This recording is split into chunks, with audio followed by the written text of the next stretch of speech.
Okay, thank you. Okay, my name is Lian Zhang and from Dermatology Hospital, Southern Medical University, Guangzhou, China.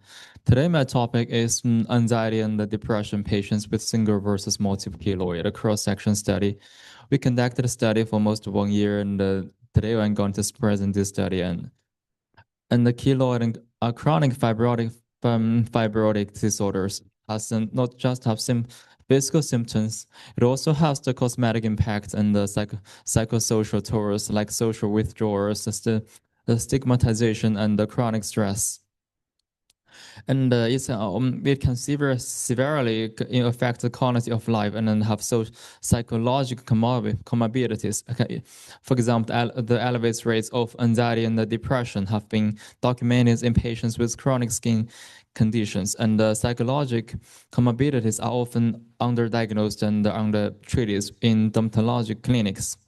And also the unaddressed psychological distress can reduce the treatment adherence and worsening patients reported outcomes and highlights the needs for integrated multidisciplinary care models in keloid management.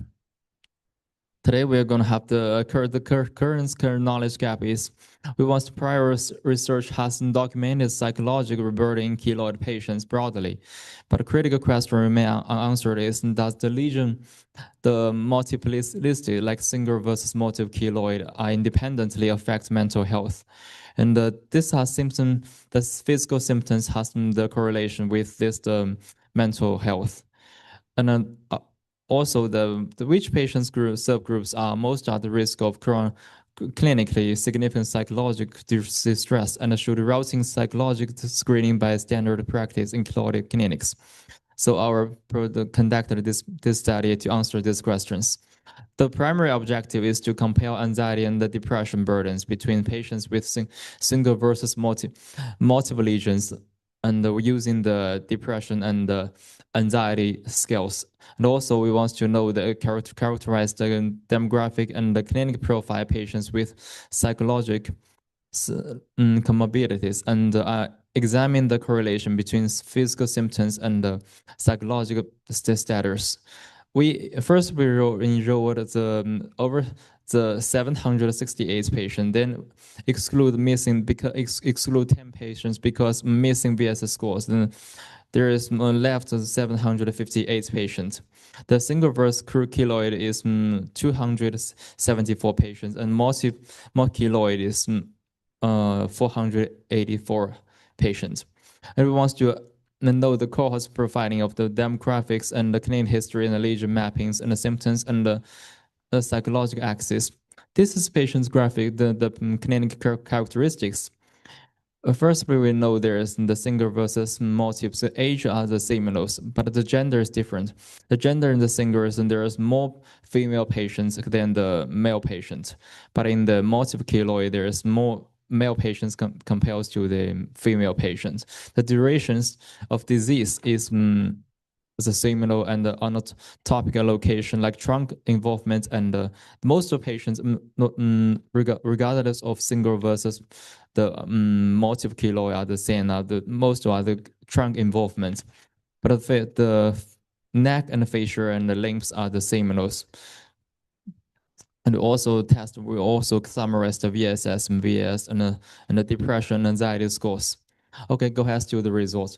And we found first we made a comparison between these two groups of the single versus multiple patients. We found that compared to the single keloid patients, the multiple keloid showed that higher and the higher the depression, the anxiety scores, especially on the depression groups.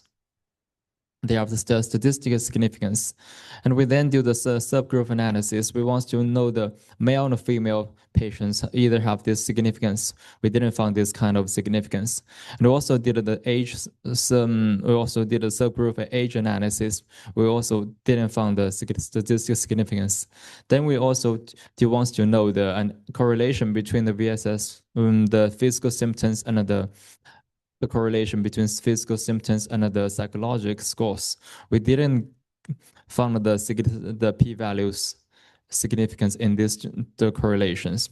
We also did a subgroup analysis of the VSS and the VS score. This is symptom subgroups also show that there is no the p-value significance in between these two groups. Finally, once you know what kind of indeed the which factor is most important, we do the multivariable regression analysis. We found that only the keloids numbers, the single versus multiple keloid as most statistical analysis, the significance between these two groups, whatever the treatment history and the location of the lesions or age or the genders, and there is no p-value significance. So we want to make conclusion.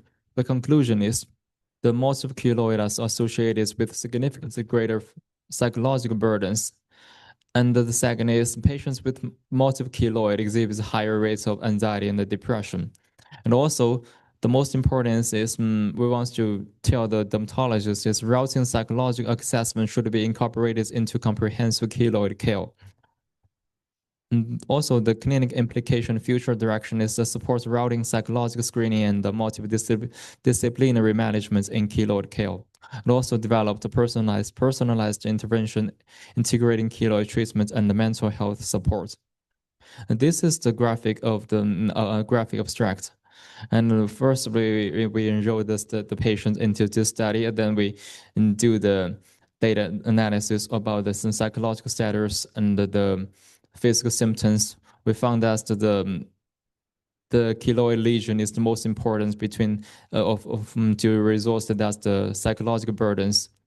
So this is very important for the dermatologic clinics for this kind of, especially for the multiple keloid patients in the clinics. This is our team.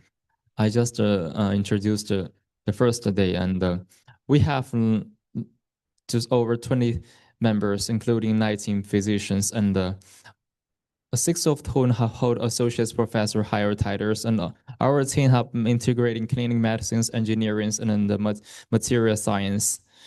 And then it also can provide a technical support. It can provide technical support of diagnosis and treatments for multidisciplinary research systems. This paper we published during this recent 5 years, and we also get a lot of fundings in our team in the recent 5 years. We also get the clinical cohorts of the keloid biobank. Oh, that is, yeah. That's all, and this research is published in the JEADV International in this May. Thank you.